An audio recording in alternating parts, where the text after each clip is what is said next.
on arrive à la fin, vers la fin de cette matinée. On va avoir des témoignages d'élus, des paroles d'élus avec François Durobré, puis la Bourgogne-Franche-Comté avec Michel Nognaud. Commençons par l'Essonne, si vous le voulez bien. François, me rejoindre sur scène, qu'on peut applaudir. Président du conseil départemental de l'Essonne. Soyez le bienvenu sur la scène, François. Bonjour. Alors, en tant que... Ça marche, c'est bon ? Ça fonctionne. Ça marche trop bien. En tant que président du département de l'Essonne, est-ce que vous pouvez dresser un petit peu le panorama des enjeux et des défis auxquels vous êtes confrontés et les challenges à relever pour vous au quotidien sur les défis de la mobilité en particulier et dans la région finalement globalement ?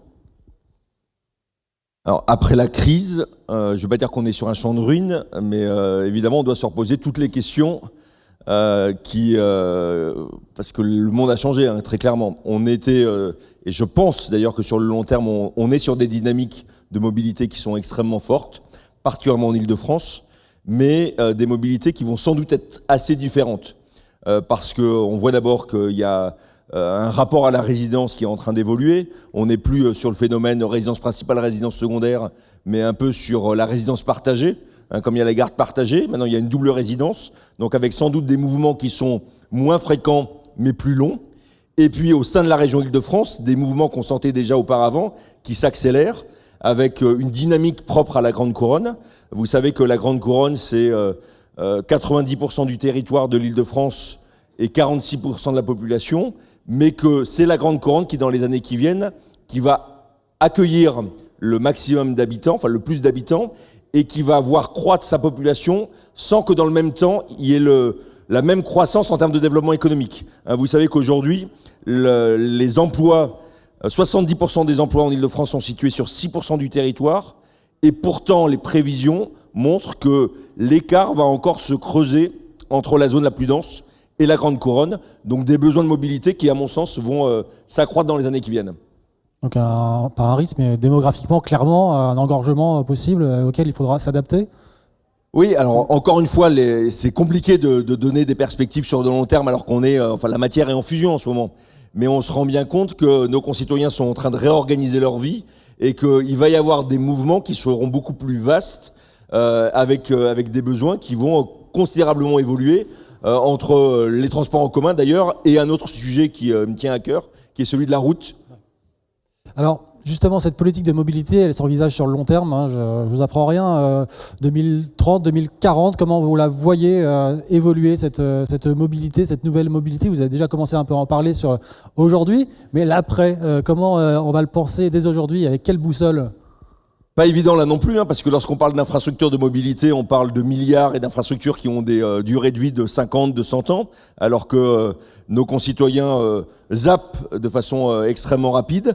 On va avoir évidemment en Île-de-France l'arrivée du réseau du Grand Paris avec son ouverture progressive dans les 10 ans qui viennent, qui vont révolutionner la mobilité en Île-de-France. 200 km, le doublement du métro.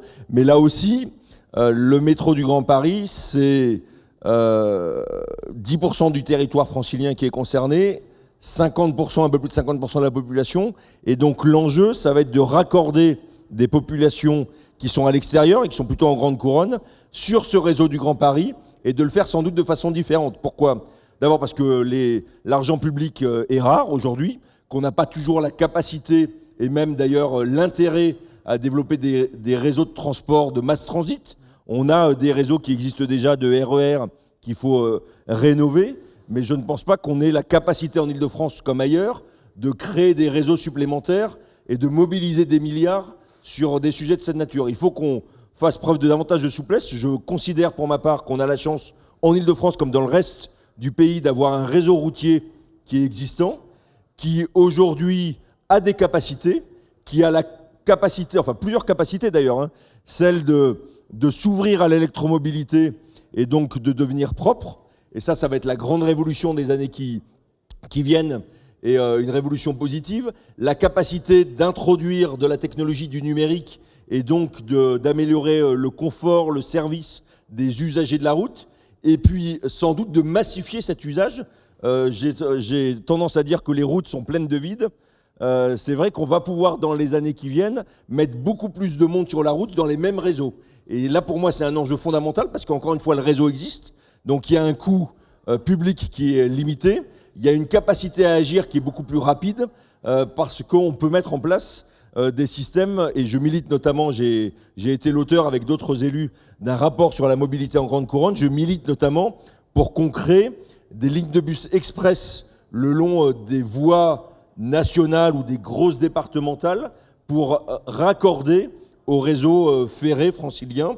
Mais ce que je dis pour l'Île-de-France est vrai aussi, à mon sens, pour toutes les grandes métropoles françaises. Le sujet, c'est de voir comment on raccorde les périphéries vers la métropole, parce que le sujet, il est évidemment écologique, numérique, mais il y a aussi une question démocratique, sociale. On voit bien au travers de la crise des Gilets jaunes et de ce qu'on ressent aujourd'hui du rapport aux habitants que la question centrale démocratique qu'on doit résoudre, nous les élus, c'est de savoir comment chaque citoyen réussit à se situer dans l'espace et surtout par rapport aux autres. Donc moi la question, et je termine là-dessus par répondre à votre question, la question pour moi de voies réservées le long des réseaux routiers nationaux pour des bus à haut niveau de service est une question centrale.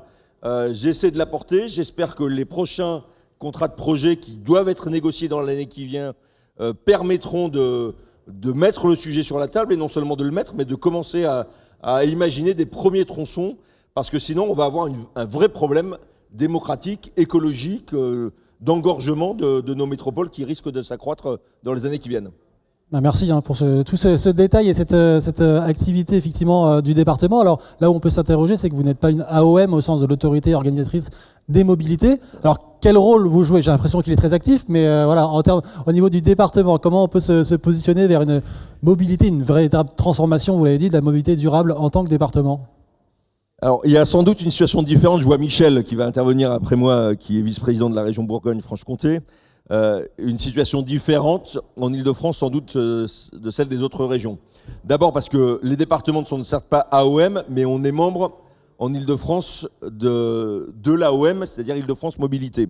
Je considère d'une façon générale, alors la loi 3DS va être adoptée puisqu'hier la commission mixte paritaire s'est réunie et a trouvé un accord, mais on va avoir la loi 3DS qui va reposer la question du transfert des routes nationales. Je ne sais pas quelle est la position de Michel sur le sujet, mais je considère que les départements ont une vraie connaissance de ces réseaux. On exploite déjà 400 000 km de réseau en France et qu'on aurait vocation à reprendre ce réseau. Mais c'est vrai que la révolution qui vient, c'est celle d'un accord entre les régions qui sont spécialistes de la mobilité urbaine, de la mobilité collective, avec les départements qui sont spécialistes des réseaux routiers et de leur entretien, de leur rénovation et de la création de ce réseau routier. Je pense que l'idée, ça doit être autour d'agences de mobilité de niveau régional ou peut-être au niveau des métropoles. Ça existe déjà en partie en Île-de-France, mais je considère qu'Île-de-France Mobilité est au milieu du gué, que Île-de-France Mobilité doit se transformer pour justement permettre l'association de l'ensemble de ces acteurs, pour qu'on ne pense plus la mobilité avec d'un côté les transports collectifs, de l'autre côté les mobilités individuelles, mais qu'on fasse la jonction entre la route et les transports collectifs, qui pour moi est l'enjeu fondamental. Donc les départements, pour moi, doivent être à la table. Ils doivent être à la table d'abord parce qu'on a des compétences propres au travers des routes, et parce que je pense qu'on a dans notre ADN, les départements plus que les régions, et les régions ont cette capacité de porter les sujets d'attractivité, mais nous on a un sujet qui est celle de la solidarité territoriale, et de faire en sorte que personne soit sur le bord du chemin. Et donc moi, j'imagine, j'espère qu'on sera en capacité d'avoir cette alliance entre les départements et les régions, mais il faut aussi que le gouvernement, l'État, nous y invite pour construire ces nouvelles formes de mobilité et être en réponse aux attentes de nos concitoyens. Merci beaucoup, François Durovray. Merci à vous.